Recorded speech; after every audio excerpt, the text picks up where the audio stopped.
अब हम लोग आगे के क्वेश्चन को देखते हैं। अब हमारा क्वेश्चन क्या है, 10,000 रुपये की राशि पर 10% ब्याज की दर से एक वर्ष के सीआई तथा एसआई का अंतर क्या होगा यदि ब्याज की गणना अर्धवार्षिक हो। ये जो हमारा सवाल है ना, ये कल की तरह ही सवाल हो गया। जैसे अर्धवार्षिक आ जाता है ना, तो कल ये हमने बता रखा है कि रेट को क्या करना होता है, जितना भी रेट रहेगा उसमें 2 से भाग दे देना होता है और जितना भी टाइम होता है उसमें 2 से गुना कर लेना होता है। और फिर जैसे हम लोग क्वेश्चन को सॉल्व किए थे वैसे हम लोग काम कर लेंगे। तो इन एक बात समझना, क्यों हम लोग रेट को आधा करते हैं, क्यों टाइम को दोगुना करते हैं, इस चीज़ को थोड़ा समझना जरूरी है। हम ये कह रहे हैं कि एक वर्ष के लिए है, लेकिन ये कह दिया कि अर्धवार्षिक है। इसका मतलब ये है ना कि ब्याज अब एक साल के जगह पे अब 6 महीने पे ही ब्याज लेना स्टार्ट हो जाएगा। मतलब जैसे ही 6 महीना होगा, जैसे ही 6 महीना होगा ब्याज कैलकुलेट कर लिया जाएगा। फिर से जैसे ही 6 महीना होगा ब्याज कैलकुलेट कर लिया जाएगा, ब्याज ले लिया जाएगा। मतलब इस हिसाब से क्या हो गया ना, 2 बार ब्याज लिया। 2 बार ब्याज लेने का मतलब हो गया क्या, टाइम हम लोग एक जगह, एक वर्ष की जगह पे हम लोग को टाइम क्या यूज़ करना पड़ जाता है, 2 यूज़ करना पड़ जाता है। यही अगर 4 बार ब्याज लिया रहता तो टाइम क्या यूज़ करना पड़ता, 4 यूज़ करना पड़ जाता। जो हमारा टाइम दिया रहता है इसी वजह से हम लोग क्या करते हैं ना, 2 से मल्टीप्लाई कर लेते हैं। और रेट क्या है ना, एक साल का रेट 10% है, तो आधे साल का रेट क्या हो जाएगा, आधा हो जाएगा 5%। यहाँ भी 6 महीने का रेट क्या हो जाएगा, 5% हो जाएगा। इसीलिए रेट को क्या करने के लिए बताया गया कि रेट को भी 2 से भाग दे देना और टाइम को क्या करना है, 2 से गुना कर लेना है। बस ये कॉन्सेप्ट इसका रहता है छमाही का। अब हम लोग आते हैं 2 साल के चक्रवृद्धि ब्याज साधारण ब्याज का अंतर पूछा है, D2 हमसे पूछा गया। फिर से वही काम करते हैं। D2 का फॉर्मूला हमारे पास है P इंटू 8% का 8% होता है। P हमारे पास कितना है, तो 10,000 रुपये है P। और रेट परसेंट कितना है, तो 5%। 5% का फ्रैक्शन वैल्यू कितना होता है, 1/20। और यहाँ भी रख लेते हैं 1/20। अब आसानी से सॉल्व हो गया, एक एक जीरो खत्म हो गया, 2 गुना 2 4, 4 से 100 कट गया, 25 बाय में D2 कितना आ गया, चक्रवृद्धि ब्याज और साधारण ब्याज का अंतर आ गया 25 रुपये। ये हो गया हमारा। अब हम लोग आगे बढ़ते हैं, आगे के सवाल को देखते हैं। अब क्या है,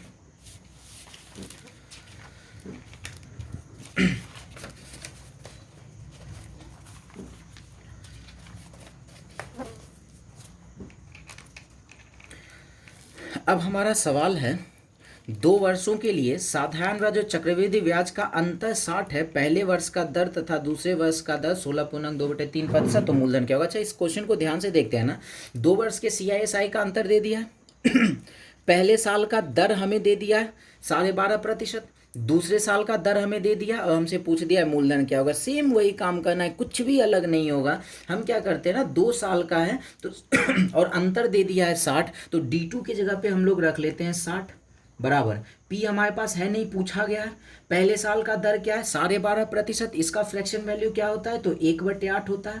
दूसरे साल का क्या है, तो 16.2/3%। इसका फ्रैक्शन वैल्यू क्या होता है, तो 1/6 होता है। हो गया, सब रख लिए। यहाँ से हम लोग मल्टीप्लाई करके निकाल लेते हैं P। तो क्या हो जाएगा, 60 गुना 6 कर लेते हैं तो ये 36, 36 और 8 को मल्टीप्लाई कर लेते हैं। 8 छक्के 48 का 8 बाकी 4, 24 और 4 28, क्या हो जाएगा 2880 रुपये। इसका हो गया मूलधन, बिल्कुल ही आसानी से बन गया।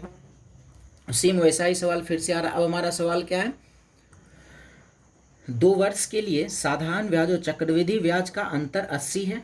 पहले वर्ष का दर 10% तथा दूसरे वर्ष का दर 16.2/3% हो तो मूलधन क्या होगा। फिर से वही बातें आ गई, हम लोग इसको सॉल्व कर लेते हैं। क्या हो जाएगा, 2 वर्ष के लिए साधारण ब्याज चक्रवृद्धि ब्याज का अंतर 80 है तो D2 की जगह पे हम लोग 80 रख लेते हैं बराबर। मूलधन तो पता नहीं है, P रख लेते हैं। पहले साल का रेट है 10%। 10% का मतलब क्या होता है, फ्रैक्शन वैल्यू 1/10 और 16.2/3% का फ्रैक्शन वैल्यू कितना होता है, तो 1/6 होता है। हो गया, ये सॉल्व हो गया। मूलधन क्या मिल जाएगा, 8 6 48 और इस पे डबल जीरो 48 पे मूलधन बिल्कुल ही आसानी से बन गया। हम लोग चाहे ना, अगर यहाँ पे हमसे मूलधन देके दर भी पूछा जाए तो सेम वही काम करेंगे और हमारा दर भी क्या होगा, निकल कर हमारा आंसर आ जाएगा। तो आप लोग दर भी आसानी से निकाल सकते हो, उस पर आप लोग प्रैक्टिस कर सकते हो। अब हमारा सवाल क्या है, एक निश्चित धनराशि पर ब्याज की दर प्रथम वर्ष के लिए 12.5% तथा दूसरे वर्ष के लिए 16.2% है तथा 1.5 वर्ष के CI तथा SI का अंतर 25 है, तो वह धनराशि क्या होगा। अब यहाँ पे समस्या क्या है ना,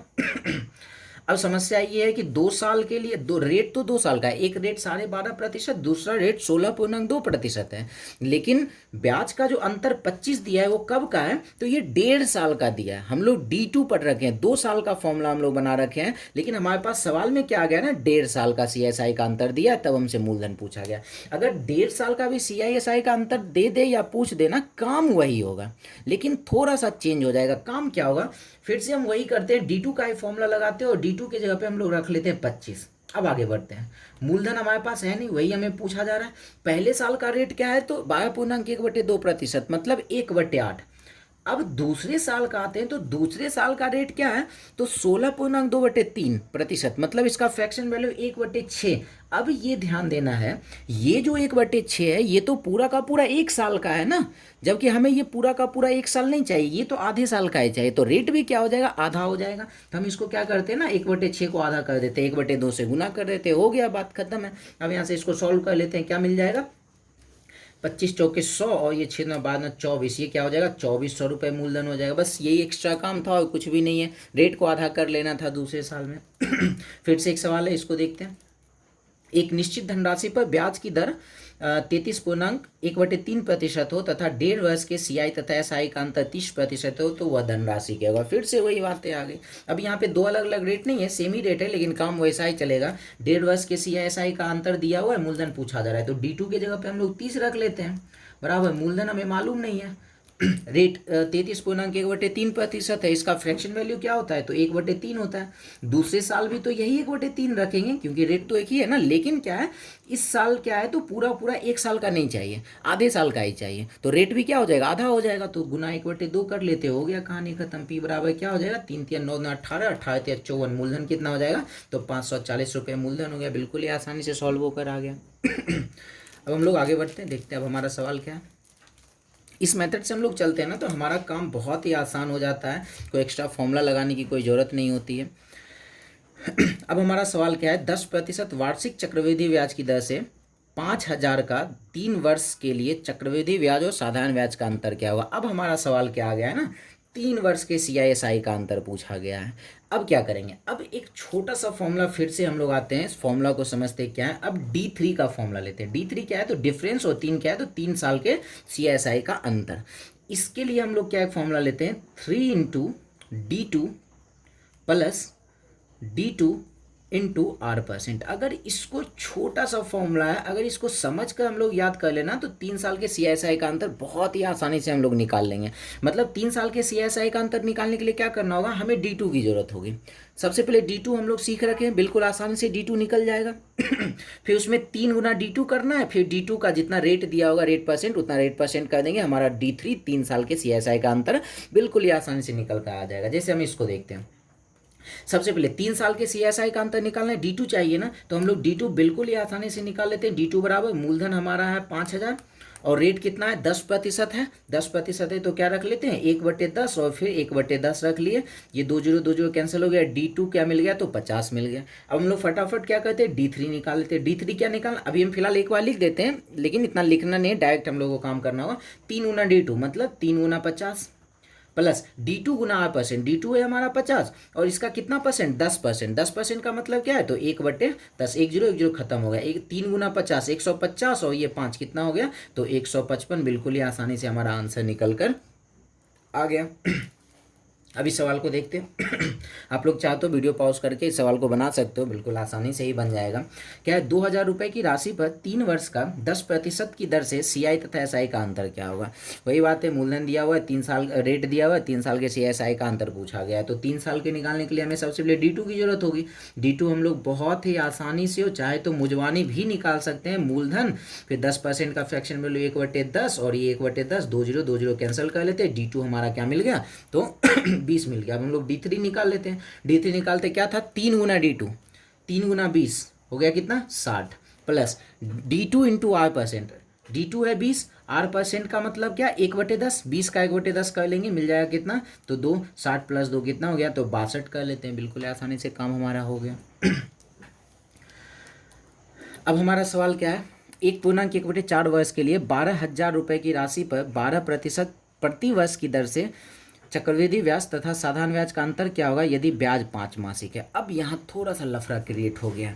अब क्या है ना, हमारा समय क्या दिया है, 1.1/4 वर्ष का। ये तो ठीक है, कोई दिक्कत नहीं, हो जाता काम। 12,000 रुपये की राशि मूलधन दिया हुआ है, रेट 12% दिया हुआ है, CSI का अंतर पूछा गया है। लेकिन क्या है ना, ये कह दिया ब्याज 5 मासिक है। इससे पहले हम लोग क्या देखे थे, 6 महीना पे होता। 6 महीना पे क्या था ना, ब्याज रेट और टाइम दोनों चेंज हो जाता था। रेट में 2 से भाग दे दिए थे, टाइम को क्या कर लिए, तो 2 से गुना कर लिए। अब इसमें क्या था, कैसे किए थे ये चीज़ें तो हम समझा रखे। अब एक बात को समझना है, हम क्या कह रहे हैं, हमारा टाइम क्या है, 1 वर्ष 1/4 वर्ष। 1 वर्ष में 12 महीने, और 1/4 को, या फिर हम ये करते हैं ना, इन सब को महीना में कन्वर्ट कर लेते हैं। महीना में कन्वर्ट करने के लिए क्या करना होता है ना, कि 12 से हम लोग गुना कर लेते हैं तो मंथ में कन्वर्ट हो जाता है। तो ये क्या है, 5/4 है, गुना 12 कर लेते हैं तो क्या मिल गया, 15 महीना। हमारा टाइम क्या है, 15 महीना है। अब एक बात को समझना है, 15 महीना है, हमारा ब्याज 5 महीने पे लिया जा रहा है ना, मतलब पहले 5 महीना होगा, ब्याज ले लिया जाएगा, फिर 5 महीना होगा, ब्याज ले लिया जाएगा, फिर 5 महीना होगा, ब्याज ले लिया जाएगा। क्या हो गया, 15 महीना हो गया ना। 15 महीना कितने बार में बन रहा है, 3 बार में बन गया। इसका मतलब हम लोग क्या समझेंगे, टाइम कितना है, 3 साल के बराबर। हम लोग 3 साल नहीं है, हम लोग 3 साल के बराबर इसको समझेंगे, क्योंकि 15 महीना जाने में ये 3 बार ब्याज को लिया, इसलिए टाइम हम लोग क्या समझेंगे, 3 साल। अब रेट की बात करते हैं। रेट 12% प्रति वर्ष है, मतलब 1 साल का रेट कितना है, तो 12%, मतलब 1 साल का। 12 महीने का रेट कितना है, तो 12% है।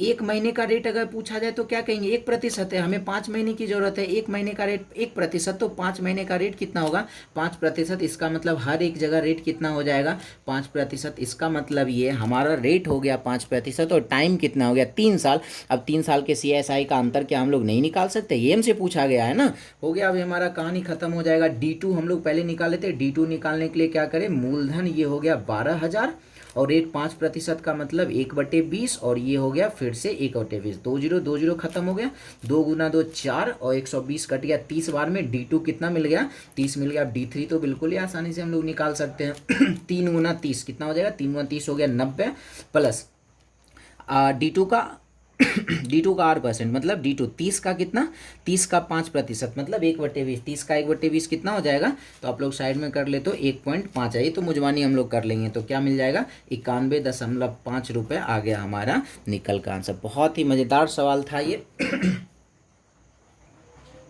हम लोग एक सवाल और देखते हैं। हमारा सवाल क्या है, 2 वर्ष के CI और SI का अंतर 147 है, यदि मूलधन 30,000 हो तो ब्याज दर क्या होगा। जैसे हम लोग पीछे ये वाला सवाल पढ़ रखे थे ना, दर एक भी सवाल में नहीं निकाल रखे तो एक दर वाला सवाल हम लोग लेकर बना लेते हैं। तो क्या है ना, इसमें CSI का अंतर दे दिया है, और 2 साल के CSI का अंतर दे दिया, मूलधन दे दिया, हमसे दर पूछा गया। फिर वही काम करना है, 2 साल के D2 का फॉर्मूला लगा देते हैं।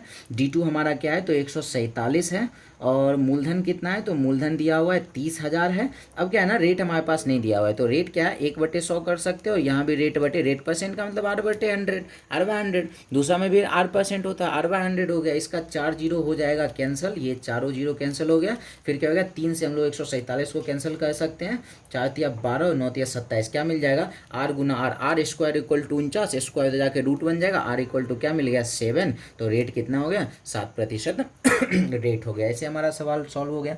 अब हम लोग यहाँ पे 3 साल पे जो हम लोग काम कर रखे, अब हम लोग क्या करें, नेक्स्ट वीडियो में इसी 3 साल वाले में हम लोग टाइप को आगे बढ़ाएंगे। बहुत ही बेहतरीन सवाल फिर कल हम लोग को मिलने वाला है। तो आज के लिए बस इतना ही, मिलते हैं हम लोग नेक्स्ट वीडियो में। धन्यवाद।